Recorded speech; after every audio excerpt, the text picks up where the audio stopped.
welcome to AUCTV. I'm your host Habiba Hindam and you're watching AUC News Bulletin. Today's news include the MCA workshops, BA event in the Plaza, and Life Exposed Photography exhibition in AUC.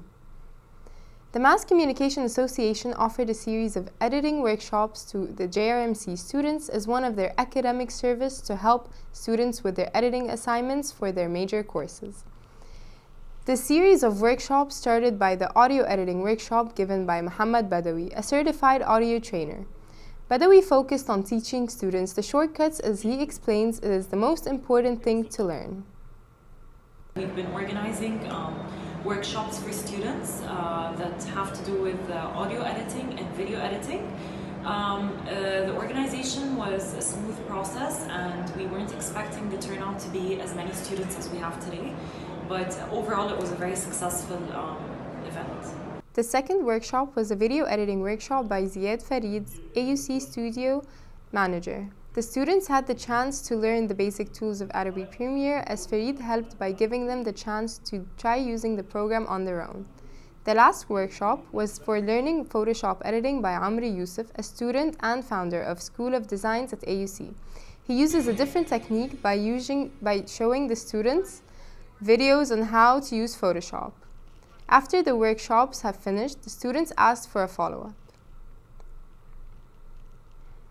On Thursday, November 14th, the AUC Business Association, BA, held an event which took place during assembly hour at the Cilantro Fountain.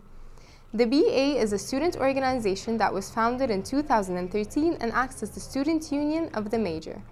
By organizing this event, BA aimed to bring students together to get to know each other better, not only from the business major, but from all other majors as well. As the students were gathering, the event started by coloring the BA Doodle logo on a huge board.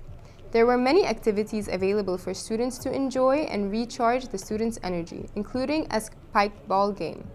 Besides the spike ball game, a ping pong table was installed where a lot of students took turns to challenge each other. BA members worked hard to organize this event and were available during the event to help students with any inquiries. The BA surprised the students with a caricature artist who drew students for free. Red Bull, a beverage company, was the main sponsor of the event, and since it is favored by many students, there was a vast crowd in front of their booth. This event gave a chance for students to enjoy free pizza, which served as a quick refreshment.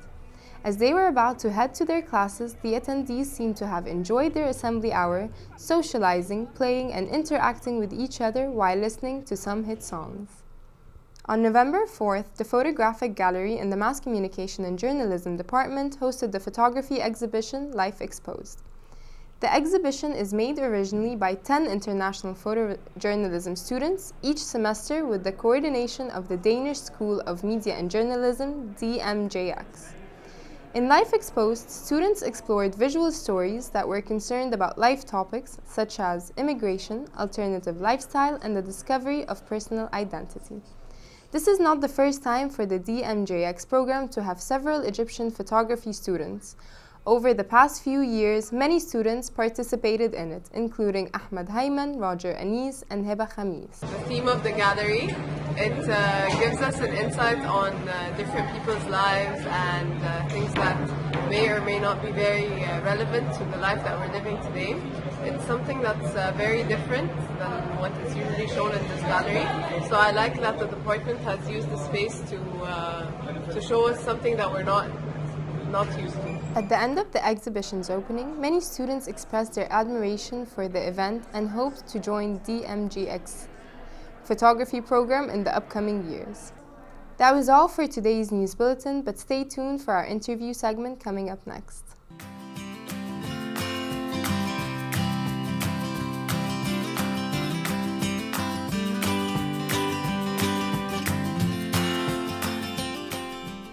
Hello and welcome to our interview segment. Today we are joined by a very talented photographer and a good friend of mine, the 22-year-old Ahmed Tariq. Tariq started his career on social media 2 years ago and has only skyrocketed from there. Not only did he work with A-list Egyptian celebrities and musicians, but he has also shot for Vogue Arabia, Maison Pyramide, and local brands such as Unity. Welcome, Ahmed, to our show. Welcome. Thanks for having me. It's very exciting to have you on our show today because you are a very interesting person and you had a very interesting journey with your career. Could you please tell us how your successful path has started? So it started from a really simple process. I just made an Instagram profile just to post a couple pictures of my friends when we were on a road trip, and then started taking pictures of more different people I know that had like an interesting look that matched my style in photography. And then it started by brands, fashion brands, reaching out to work together or even collaborate. And yeah, that's how it all started. So for you, Instagram was the platform where you met with the models and you met with the brands. Yeah. So how, when you say they reached out to you, which kind of brands reached out to you and how did that make you feel? Some of the brands were Unity, as you said. Other brands, at first I reached out to some of the brands, I reached out for the agency, Maison Pyramide, asking for a part-time job.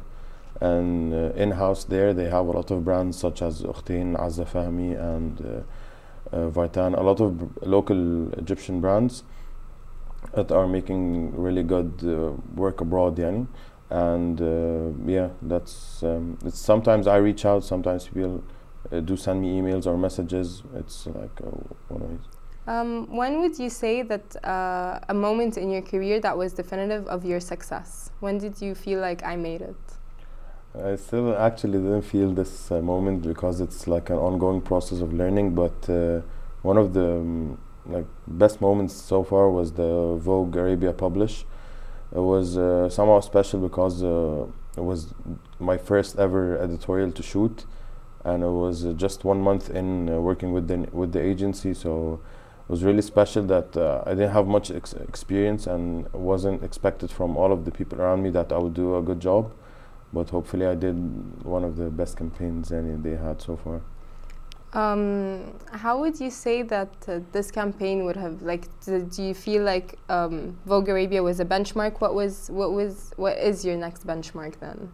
My next benchmark most probably would be like a magazine publish or trying to shoot more billboards for advertisements or fashion brands.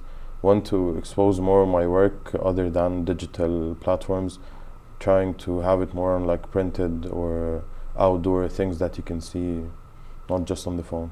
You're a student, as I said, you're 22-year-old. You're a student here at AUC. What's your major? I'm majoring in film and multimedia journalism. And has that helped you with your career? In some ways, yes. Understanding some of the process itself and the industry, how it works. Multimedia journalism also helped me because there were two photography courses I took. They also benefited me learning more about the settings, the technicalities of photography. So then how did you balance between university and working part-time with Maison Pyramide or in your own career? It was somehow different because I also play sports with all of this, but what you take out the most is like hanging out, going out with your friends, playing PlayStation, stuff like that. You start to like naturally eliminate and you make more time for work and school. That's very interesting because we all get stressed and a lot of people would get too overwhelmed, but you're coping through friendships and hanging out. Hopefully. So what would you say to someone who wants to start in this career or in this industry as in photography? In photography, I'd say the best advice is like shoot what you love, because that's the best thing that will show the passion and the art that you have. Like if you love sports, then shoot sports. If you love food, shoot whatever that you like.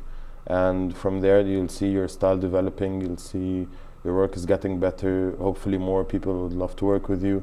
You'll get your name more out there with what you love. So for example, for me, I do like fashion and music, so I shoot mostly these two a lot.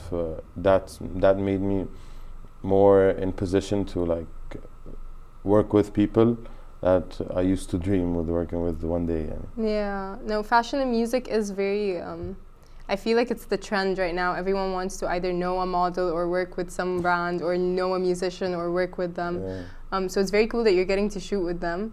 But so how would you say that music and fashion, what is your style in it? How do you shoot for that? I mainly like work of relationships. Like I really prefer to know whoever I'm working with in terms of music, say the artist or the band themselves, and try to be like a fly on the wall. Like I'm just experiencing everything that's happening and try to incorporate all that in my photography.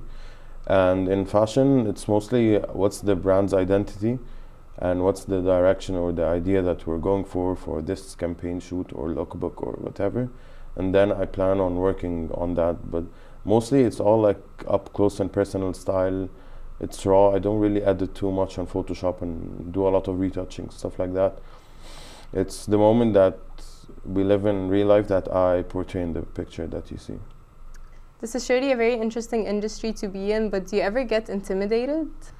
Of course I get somehow intimidated because I'm planning on like making a living off of this, having my own studio, like working full-time as a photographer. So yeah, of course sometimes it gets very intimidating, honestly.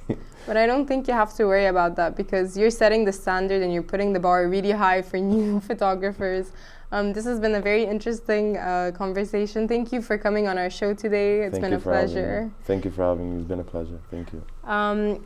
This was all for today. Thank you for tuning in our interview segment. See you next time.